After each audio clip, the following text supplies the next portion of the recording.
So sekarang ni kita sedang menunggu tayangan Morbius dan ramai sekali orang dalam ni ya. Tengok. Baik memang ramai. Filem yang kita nantikan selama bulan-bulan akan mengekspos terkejut.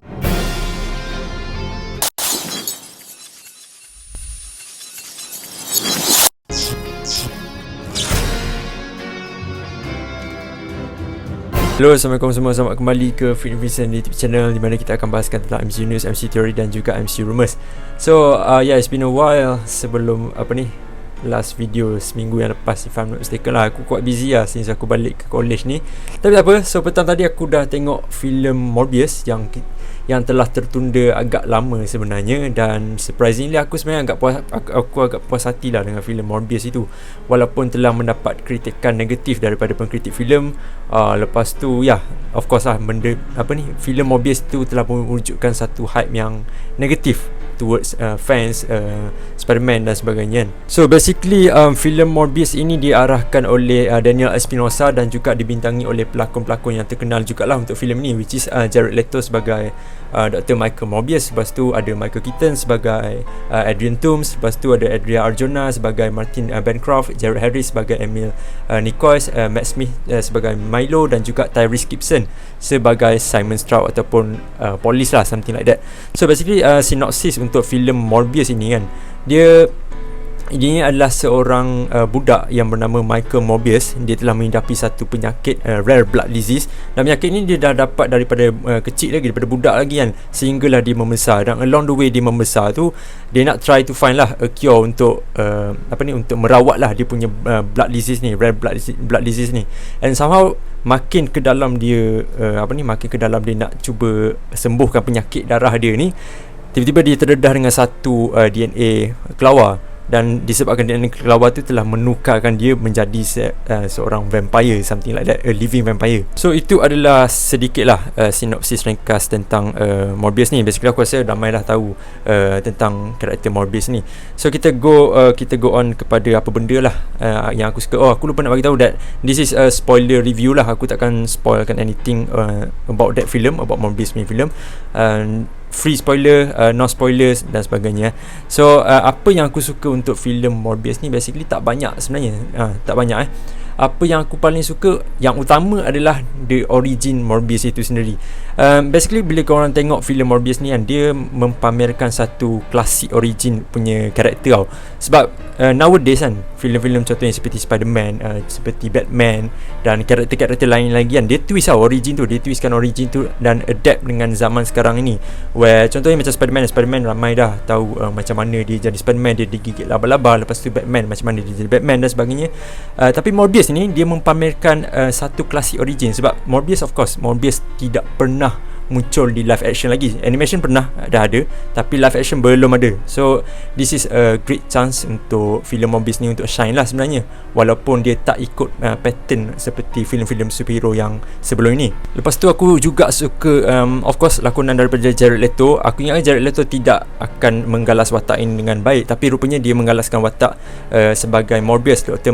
Michael Morbius dengan sangat baik. Dan aku rasa selepas korang tengok filem Morbius ni kan, korang akan lupa that dia ni berlakon sebagai Joker. Sebab dalam Joker di dalam Suicide Squad tu Joker yang quite sampah, to be honest. But in this film Morbius ni, aku rasa Jared Leto boleh pegang karakter Morbius ni untuk jangka masa yang lama lagi. Plus Jared Leto masih lagi muda, tidak mencapai umur 60-an seperti Michael Keaton kan. So aku masih mengharapkan if there is any sequel ataupun ada kesinambungan, tak kira lah any film yang melibatkan Jared Leto di dalam Sony, aku still looking forward lah untuk untuk pelakon Jared Leto ni. Dan pelakon-pelakon lain juga ada yang shine dan ada juga yang tenggelam lah sebenarnya. Sometimes bila korang tengok filem Morbius ni kan, korang rasa macam, itu je ke untuk pelakon yang bernama besar ni, dia menggalas watak itu saja ke? Dia macam tak perlu, tak necessary langsung.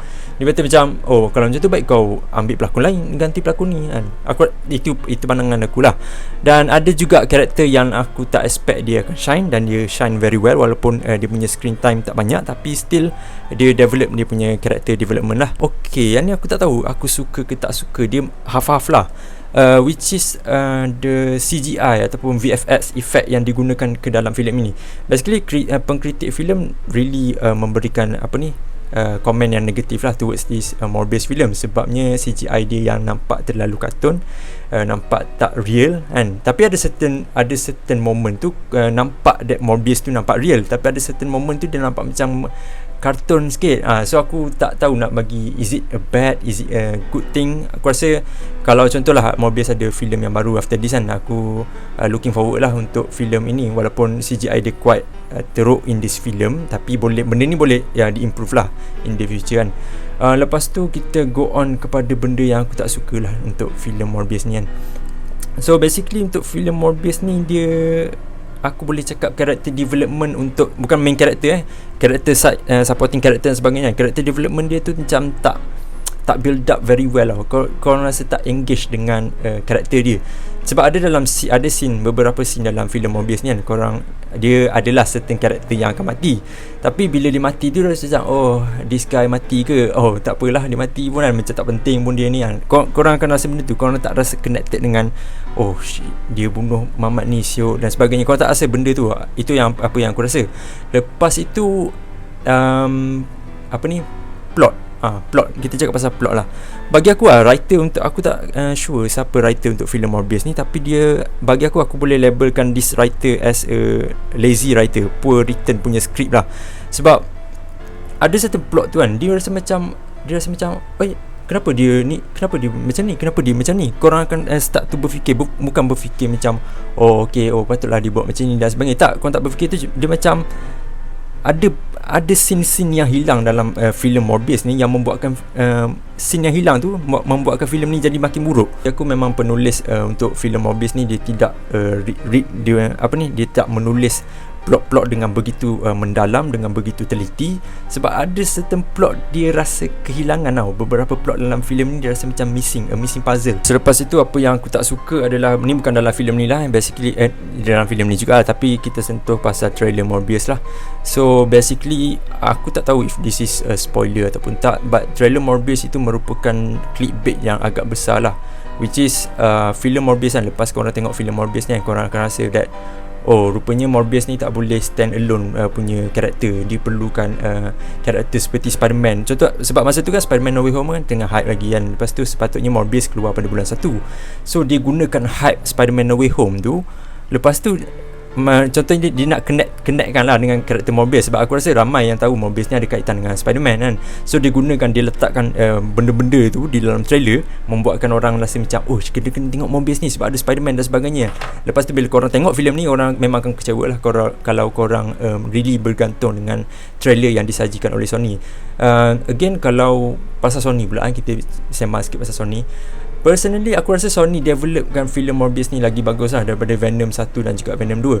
Walaupun dia punya plot tidak ditulis dengan sangat teliti, dengan sangat jelas seperti Venom 1, tapi aku lebih entertain dengan filem Morbius ni sebabnya this is the first time dia appear dekat live action.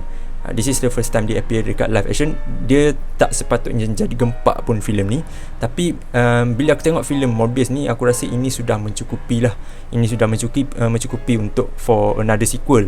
Benda ni boleh ditambah baik lagi lah. Plot, lakonan, supporting character dan sebagainya, benda tu boleh ditambah baik. Dan overall, aku akan bagi rating untuk filem Morbius ini adalah sebanyak 7.5/10, which is lagi tinggi daripada Venom dan juga lagi tinggi daripada Venom 2 Let There Be Carnage.